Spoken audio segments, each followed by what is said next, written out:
এইবাৰ ৰঙা লাইটৰ উৎপাদত যোৰহাটবাসী অতিষ্ঠ হৈ গ'ল সব লিডাৰ আহিছে এইফালে ৰঙা লাইট লগাই গৈছে ইফালে ৰঙা লাইট লগাই গৈছে চাইৰেন বাজিছে মানুহ ফেডাপ হৈ গ'ল আৰু এইটো প্ৰতিবাদ এটা আপুনি আজি আৰু আমাৰ এটা থাকে যে আপাৰ আছাম লোৱাৰ আছাম সেই পলিটিক্সটো আমি কলেজত পঢ়িছিলোঁ ইউনিভাৰ্চিটিত পঢ়িছিলোঁ গুৱাহাটীত সদায় দেখি আহিছোঁ আৰু ইয়াত যেতিয়া লোৱাৰ আছামৰ মানুহ আহিল লিডাৰবিলাক আহি ইয়াত লম্ফজম্ফ কৰিলেহি আৰু তুচ্ছতাশীল কৰিলে আহক ভাল ধৰণে যদি কেম্পেইন কৰিলে বেলেগ কথা তুচ্ছতাশীল যে আজি তৰুণ গগৈ ডাঙৰীয়া আমাৰ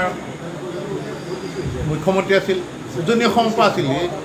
কি কৰক কি নকৰক বেলেগ কথা সকলোৱে এটা প্ৰাউড ফিল কৰিলে তেখেতকো যেতিয়া আক্ৰমণ কৰিলে পিতেককো আক্ৰমণ কৰিলে মানুহৰ এটা চিম্পেথি বহুত হ'ল অকল যোৰহাট সমষ্টি বুলি ক'ল আজি গোটেই অসমৰ বেছিভাগ মানুহে আশীৰ্বাদ কৰিলে গৌৰৱ কৰিলে যে জিকিলেই হ'ল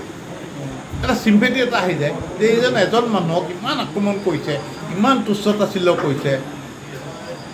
সেইটোত এটা সেইকাৰণে আমাৰ ইলেকশ্যন কেম্পেইনিংটো মেচিউৰ হ'ব ধন বা দম্ভ অহংকাৰী ইলেকশ্যন জিকিব নোৱাৰি ক'ৰবাত পায় সকলোতে নোৱাৰে আৰু উজনি অসমত ধন বল অহংকাৰ ফুটনিওলা কথা এইবিলাকে উজনি অসমত পৰে উজনি অসমে যে ছেপাৰেট আইডেণ্টিটি আজি আপুনি গৌৰৱ গগৈক অভিনন্দন জনাইছে অভিনন্দন মই সকলোকে জনাইছোঁ গৌৰৱ গগৈকো জনাইছোঁ আৰু তেখেতক কাৰণে এটা ষ্ট্ৰাগলিং গৌৰৱ গগৈ ভাইচেছ মানে গপ্তপ আছাম নিচিনা হৈ গৈছিল সেইকাৰণে অভিনন্দন জনাইছোঁ যে মই সদায় যি ফাইটিং কৰা মানুহক মই ছাপোৰ্ট কৰোঁ ভাল পাওঁ ধৰাহেঁতেন মই ভাল পালোঁ যে ইমান যে ডাঙৰ ফাইটিং এটা কৰিলে মই সেইকাৰণে তেখেতক ভাল পাইছোঁ সেইকাৰণে মই শুভেচ্ছা বিজেপি কেইবাজনো মন্ত্ৰীয়ে বাহৰ পাতি লৈছিলে কিন্তু ইয়াত যোৰহাটত আহি সেইবিলাকৰ কাৰণেই হাৰিলে সকলোৱে কৈ আছে আগৰপৰাই জানো মই কালি পোষ্ট দিছোঁ যে কাৰ কাৰণে কি হৈছে অলপ দিন আগতে দিছোঁ যে এইজন মানুহে মন্ত্ৰীয়ে কিমান ভোট কমালে চবতে ভোট কমাইছে নিজৰ সমষ্টিৰ বাহিৰে চবতে ভোট কমাইছে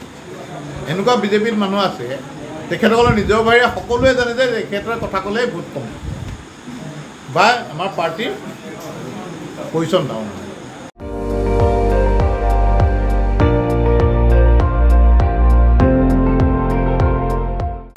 আপুনি চাই আছে ND24 সৰ্বশ্ৰেষ্ঠ নহয় সৰ্বোত্তমৰ দৌৰ